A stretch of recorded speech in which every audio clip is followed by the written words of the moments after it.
abrir agora para a leitura do parecer elaborado pela relatora vereadora Elaine do Quilombo Periférico.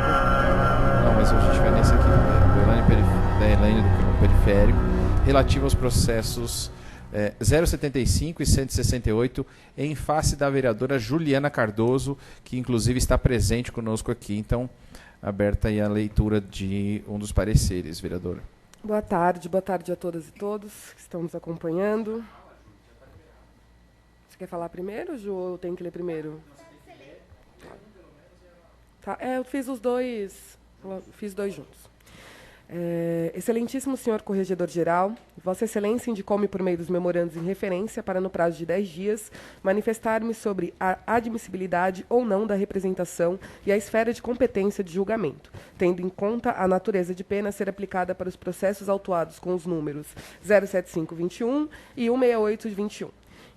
Encaminhados em anexos, em consonância com o artigo 21 da Resolução 07 de 2003, em cumprimento ao determinado por Vossa Senhoria, depois de prorrogado o prazo de minha manifestação por mais 10 dias, tal como facultado pelo artigo 21 da terceira resolução mencionada, passo a apresentar o meu parecer, com fundamento no que passo a expor.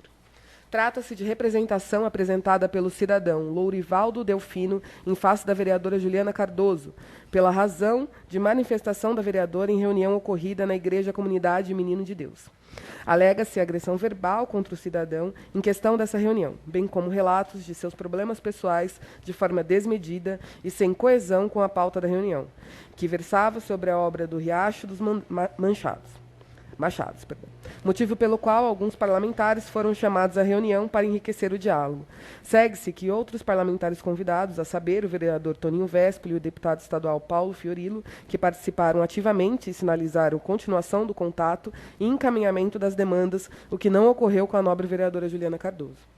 O cidadão indaga sobre a existência do direito constitucional de liberdade de expressão e sua amplitude para protestar casos de injustiças e reitera que a reunião ora citada fora convocada com base em princípios genuínos de cidadania e ampla participação popular. E, nesse sentido, Lourivaldo Delfino, então, agredido verbalmente pela vereadora, possuía todas as informações acerca da obra do Riacho dos Machados. Ato contínuo, em outra situação, na legislatura 2012 e 2016, a vereadora ficou responsável pelo loteamento da subprefeitura de São Paulo, cuja indicação para o cargo de subprefeito foi o senhor Fábio dos Santos, integrante do gabinete da douta vereadora, configurando-se abuso de poder por parte da mesma. Segue-se que, segundo o relato do senhor Lourivaldo, então subprefeito levou adiante, a pedido da vereadora Juliana Cardoso, a desapropriação da associação e Centro Apoio aos Moradores Jardim Tietê Riacho dos Machados, entidade que Lourivaldo fazia parte como presidente da associação anteriormente. Após a desapropriação, o ato que prejudicou 300 famílias foi desfeito pela própria prefeitura e o subprefeito solicitou documento utilizado para a desapropriação, devido à ocupação irregular da área pública. Outro caso relatado é a ocupação de uma residência por um filho da assessora Edith, do gabinete da vereadora Juliana Cardoso, com a premissa de que o mesmo não tinha necessidade de fazê-lo, sendo que o acontecimento foi denunciado e foram produzidas imagens para assegurar a veracidade, no entanto, sem evidência do material juntado à representação. O cidadão, após ser expulso das dependências da Câmara Municipal de São Paulo e proibido de ingressar nas suas dependências em decorrência da agressão verbal aos servidores, munícipes e vereadores, com registros de ocorrência de perturbação da ordem e dos trabalhos da Casa Legislativa, manifestou-se no sentido de abuso de poder e sinalizou envio das denúncias aos ouvidores de órgãos competentes. O representante juntou o registro de comprovante de residência na cidade de São Paulo, documento oficial com foto, cópia do título eleitoral e cópia do auto de intimação. São esses, resumidamente, os fatos apresentados pelo cidadão Lourivaldo. Da admissibilidade da representação. Conforme disposto no artigo 2º da Resolução 7, de 27 de maio de 2003, compete à Corregedoria da Câmara Municipal zelar pela preservação da dignidade do mandato parlamentar e pela observância dos preceitos de ética e decoro parlamentar e receber denúncias contra vereadores por prática de ato atentório ao decoro e à ética parlamentar. Portanto, faz-se necessário que esta Corregedoria colegialmente, realize o primeiro juízo de admissibilidade referente à presente representação, indispensável em todos os feitos, decidindo, nos termos do artigo 21 a 23 da Resolução 7 de 2003, se a representação deve prosseguir ou não, bem como, caso decida prosseguir, qual a esfera de competência de julgamento, tendo em conta a natureza da pena a ser aplicada. É nesse âmbito normativo, assim resumido, que exaro o meu parecer, e preliminarmente, nesse sentido, necessária a análise se a representação preenche os requisitos de admissibilidade. Em se tratando de representação que pretende iniciar processo por infrações de decoro parlamentar e, portanto, representando condutas puníveis com a perda de mandato, do artigo 19, inciso 1, da Resolução 7 de 2003, está-se diante de processo e de julgamentos relacionados com normas sancionadas que devem ser interpretadas restritivamente no plano jurídico. Em decorrência disso, não somente a legislação penal brasileira, mas todas as normas de caráter sancionatório são regidas pelos princípios constitucionais da legalidade do desvio e do devido processo legal, a fim de harmonizar-se com o sistema constitucionais de direitos e garantias fundamentais. Nesse sentido, a Lei Orgânica do Município dispõe que a Câmara Municipal disporá sobre o procedimento a ser obedecido nos processos de perda de mandato decididos pela Câmara e sobre a aplicação de outras penalidades assegurando o contraditório. Portanto, o procedimento de julgamento de um parlamentar segue o princípio constitucional do devido processo legal em todas as suas fases e formalidades, motivo pelo qual o juízo de admissibilidade, realizado por esta corregedoria, deve assegurar os direitos e garantias dos parlamentares, procedendo à verificação do preenchimento rigoroso de todos os requisitos de admissibilidade exigidos pelas normas vigentes. Conforme se encontra previsto no inciso 2 do artigo 14 do Código de Ética e Decoro Parlamentar da Câmara dos Deputados, aplicado por analogia nessa edilidade, a representação somente poderá ser admitida se não for considerada inepta ou carente de justa causa, requisitos esses contidos também no artigo 395 no Código de Processo Penal. Para que a representação não seja considerada inepta, exige-se, sobretudo, a legitimidade ativa da representante, disposto no artigo 20 da Resolução 7 de 2003. Da Corregedoria da Câmara Municipal, em que pese haja outros elementos que compõem esse exame e legitimidade ativa e o mais relevante para o caso concreto. Por outro lado, a justa causa considera-se uma peculiaridade de ação penal em relato à ação civil, constitui requisito de admissibilidade de representação, bem como condição de ação penal. Conforme o magistério de Gustavo Badaró, no passado, a justa causa foi identificada como a necessidade de que uma denúncia descrevesse, em tese, um fato típico, isto é, bastava que a conduta imputada a alguém fosse tipificada no plano abstrato, de modo que a denúncia somente poderia ser rejeitada quando o fato narrado, evidentemente, não se constituísse crime. No entanto, tal conceito se mostrou insuficiente, pois, segundo o professor, em razão do caráter infamante do processo penal em si, em que simples fato de estar sendo processado já significa uma grave pena imposta ao indivíduo, não é possível admitir denúncias absolutamente temerárias, desconectadas dos elementos concretos de investigação que tenham sido colhidos na fase pré-processual. A noção de justa causa evoluiu, então, de um conceito abstrato para uma ideia concreta, exigindo a existência de elementos de convicção que demonstrem a viabilidade da ação penal. A justa causa passou a significar, portanto, a existência de um apoio probatório mínimo, indicando de autoria e materialidade da infração imputada, de maneira a indicar a possibilidade futura de aplicação de sanção. Deve-se ressaltar que não se exige para o exercício da ação penal, ou mesmo do direito de representação contra-parlamentar, a mesma carga probatória necessária para uma sentença judicial. No entanto, exige-se um mínimo de elementos caracterizadores da justa causa, a autoria e a materialidade, ou a inexistência do crime. Ou a existência, do crime. Portanto, a exigência de justa causa se coaduna não somente com o aparato constitucional de garantias processuais penais, contraditório, presunção de inocência, ampla defesa, etc., mas como a própria noção de Estado de Direito, em que não se admite que acusações infundadas ou carentes de elementos probatórios mínimos possam ter prosseguido, representado, ao fim, uma agressão à dignidade do cidadão. Isso significa, é insuficiente e mera tipicidade aparente do fato ou a indicação da autoridade do crime, ou inflação. Em recente acordo, o Supremo Tribunal Federal assim se manifestou sobre a exigência da justa causa para recebimento da denúncia. Agravo regimental, habeas corpus, denúncia que atende aos requisitos do artigo 41 do Código do Processo Penal, cerceado de defesa inexistente. Argumentação genérica, prejuízo não comprovado. A justa causa é a exigência legal para o recebimento da denúncia, instauração e procedimento de ação penal, nos termos do artigos 395, 3 do Código do Processo Penal. Isso consubstancia-se pela somatória de 3 componentes essenciais: tipicidade, adequação a uma conduta fática, um tipo penal; punibilidade, além da típica, a conduta precisa ser punível, ou seja, não existir quaisquer das causas distintas de punibilidade; e viabilidade, existência de fundados indícios de autoria. Alexandre de Moraes, primeira turma, julgado em 29/11/2021. Da ausência de justa causa no presente caso.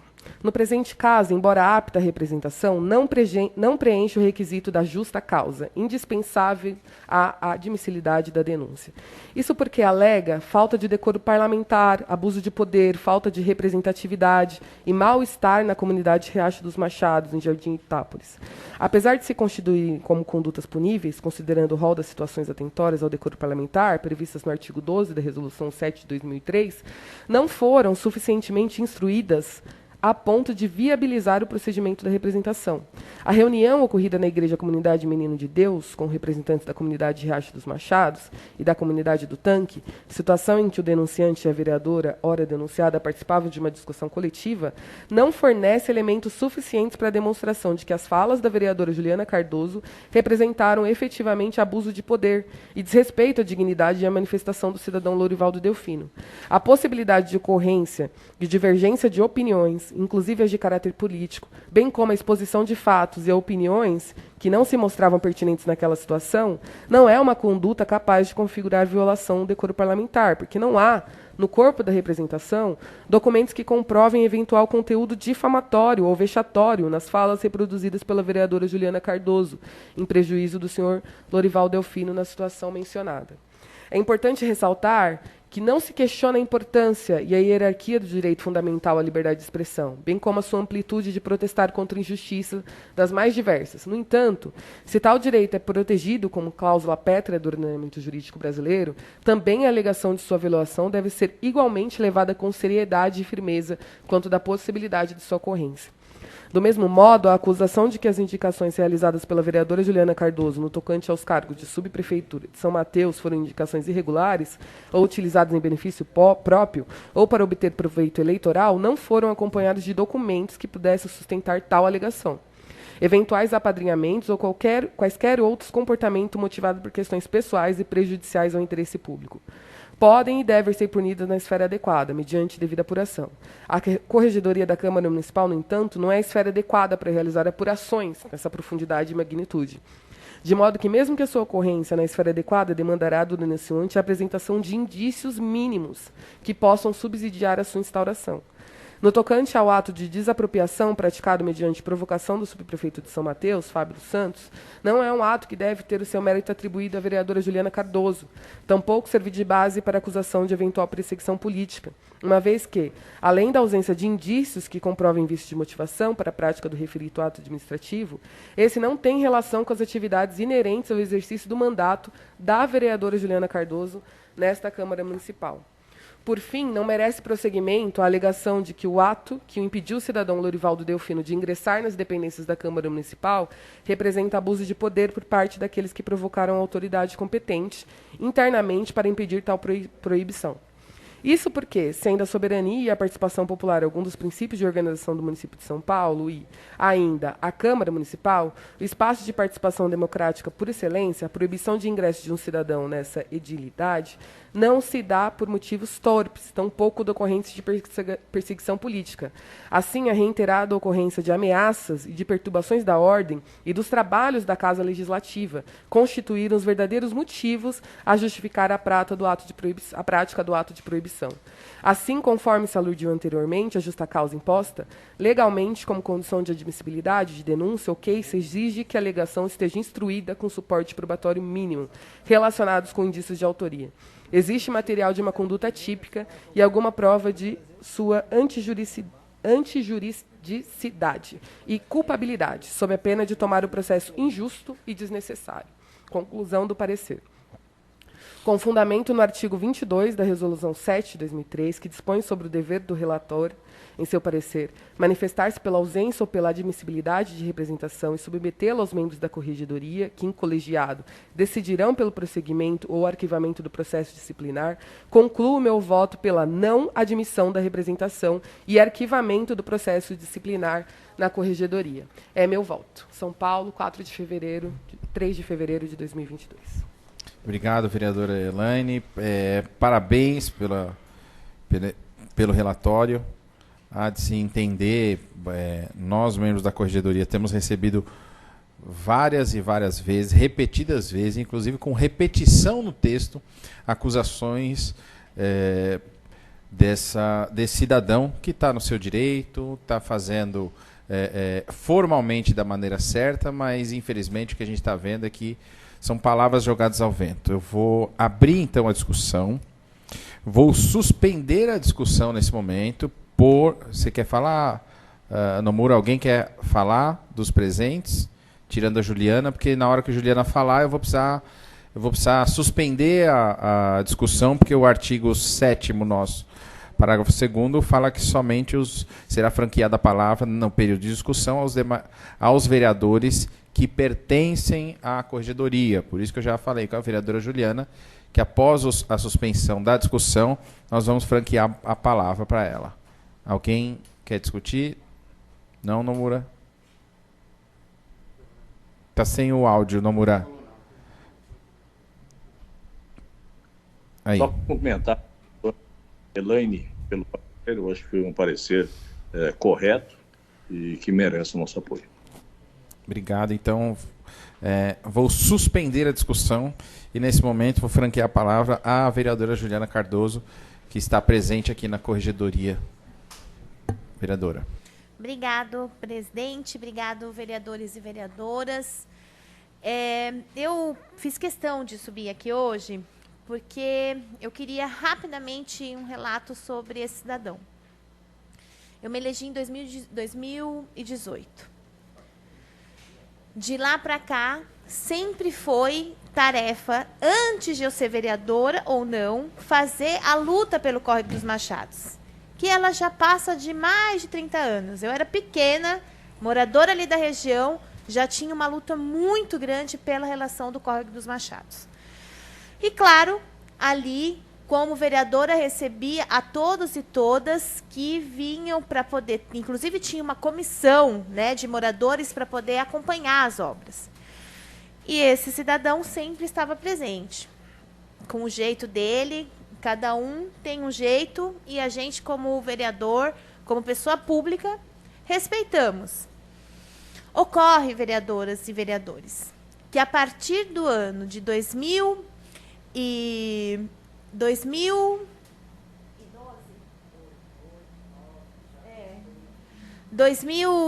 eu me elegi em 2008. Em 2012, que ele vindo constantemente aqui no meu gabinete, falando, provocando muitas vezes, não ofensivamente naquele momento, a assessoria, mas o tempo todo provocando. E aí teve um episódio, né, que foi pessoal. Vocês sabem que os meus filhos estudam em escola pública, sempre estudaram. Mas eu faço questão de não dizer que eu sou vereadora para o corpo, né? Porque não quero dar carteirada. Portanto, toda a organização familiar dos filhos não vincula as redes sociais, muitas vezes com a mãe, exatamente para não ter acesso.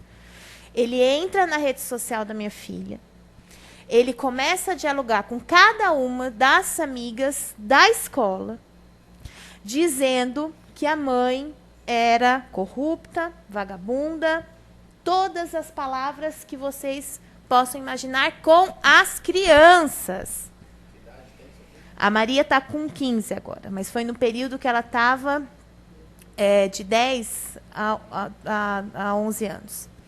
Ocorre, senhoras e senhores, que minha filha levou uma surra na escola, porque era ligada à vereadora do PT.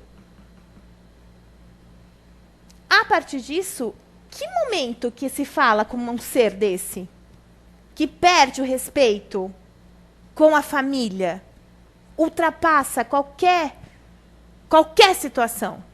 De lá para cá, senhoras e senhores, ele vem o tempo todo caçando, querendo caçar o mandato. É Ministério Público, é Defensoria Pública, é aqui, com o mesmo copia e cola. O Ministério Público já arquivou todos os processos. Inclusive, nós tivemos numa audiência onde o promotor fez um sermão para ele. Estamos com um inquérito civil, criminal, que está em andamento. Faz 15, 20 dias que a gente sentou com o juiz para explicar as coisas que estavam acontecendo e está andando. Então, querem discutir comigo nas minhas lutas ideológicas, nas minhas posições políticas, ou do que eu faço ou que eu não faço na vereança, na cidade? Estou aqui. Estou aqui. Mas a partir do momento que esse cidadão faz ameaças a mim, inclusive, porque ele outrora, aqui na frente, começou a me ameaçar, eu só vou dizer uma frase que ele falou, porque o resto não adianta eu colocar aqui. Falando, me caluniando e dizendo assim, eu vou enfiar o dedo em todos os buracos do seu corpo. Só essa frase. O restante vocês imaginam.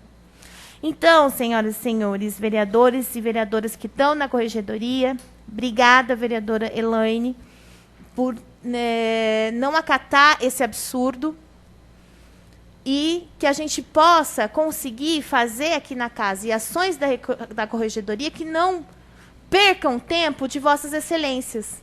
Porque a gente cuida de 12 milhões de habitantes, num orçamento imenso e muitos problemas na cidade. Então, quero agradecer, mais uma vez, por abrir esse espaço de escuta e espero que ele use esse áudio, porque ele vai usar esse áudio, ele vai usar essa imagem, porque todos os dias ele perde o tempo dele produzindo imagens e vídeos contra mim, contra os nossos assessores. E a dona Edith, ela é uma senhora de 72 anos. Ela é minha apoiadora. Ela chora. Ela chora quando ela escuta esse cidadão falando mal dela e da família dela. Porque nem recurso ela recebe, porque é apoiadora. E, graças a Deus, nós aqui, que somos trabalhadores e trabalhadoras e vereadores que estamos na rua, a gente tem apoiadores que nos acolhem na sua região. Muitíssimo obrigada pela escuta e muitíssimo obrigada por vocês acolherem, de não acolherem esse absurdo que está sendo colocado aqui na corregedoria. Obrigado, vereadora Juliana. Tem total razão na sua fala. Não há motivo sequer para que a gente entenda que essa é uma atitude normal, até porque eu falei aqui antes da sua fala, a gente tem visto corriqueiramente processos e mais processos, não só com a vereadora Juliana, mas também com vários outros vereadores. Isso já desde o outro mandato eu já acompanhava. As pessoas, às vezes, ele nem conhece e acaba acusando de uma coisa X. E acaba trazendo mais trabalho e tempo de discussão numa cidade com tantos problemas. A senhora tem total razão. Vereadora, eu quero apenas me solidarizar com Vossa Excelência por conta das lamentáveis situações passadas e narradas. É inadmissível que uma pessoa transcenda a crítica ao parlamentar, ao político, que é dada para criticar a família. Admiro sua paciência quanto a isso, porque talvez eu não tivesse essa calma. Eu conheço essa figura, é um sujeito deplorável, que tem uma conduta reprovável nessa casa. Eu já experimentei, enquanto assessor parlamentar de outro vereador no mandato passado, problemas com ele enquanto eu era, na oportunidade, chefe de gabinete. Não dá para admitir essa forma reiterada.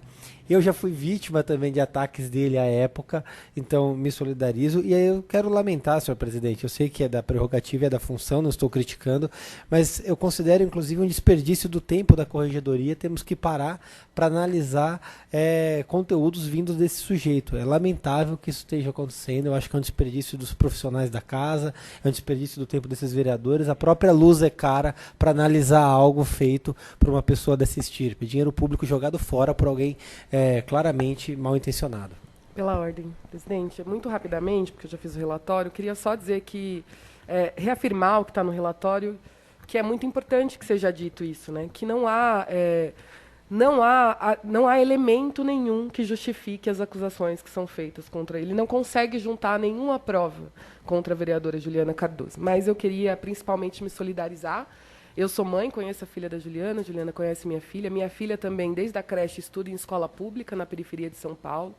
E para nós, parlamentares mulheres, né, acho que os outros parlamentares aqui que estão na corregedoria também são pais, Rubinho, Gilberto também são pais, para nós imaginar, né, que enquanto a gente está trabalhando, os nossos filhos correm riscos, né, por nossa prática parlamentar, sobretudo para nós parlamentares mulheres, que temos muita dificuldade de estar dentro desse espaço, é inadmissível, né, porque a nossa prática parlamentar aqui, ela é em prol de toda a sociedade, inclusive dos nossos filhos. Né? Quando a gente luta pela escola pública e mantém nossos filhos na escola pública, a gente está lutando por todos os filhos dessa cidade. Então, é inadmissível que a parlamentar Juliana Cardoso sofra essa violência, a sua família sofra essa violência, a escola pública sofra essa violência, porque ele foi atrás de outras crianças dessa escola, e realmente não tem como a gente admitir, né, um caso tão fraco, né, de acusação e tão grave, né, da postura desse cidadão.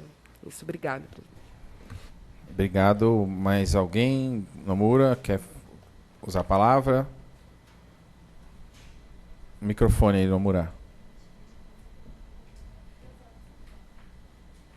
Gostaria também de prestar solidariedade à nossa vereadora Juliana Cardoso e dizer que nós estamos aí, vamos iniciar esse processo de uma reestruturação da corregedoria. Eu acho que tem muitos tópicos que nós poderíamos eliminar, como um requerimento de abertura de um processo na corregedoria nesse sentido.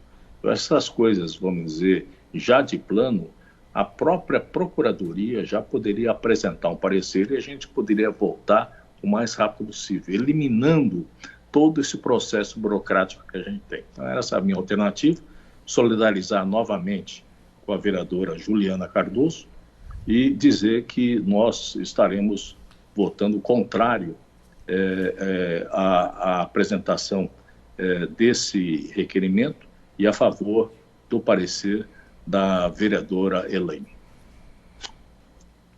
Maravilha. Então, encerrada nossa reunião da corregedoria. Boa tarde a todos.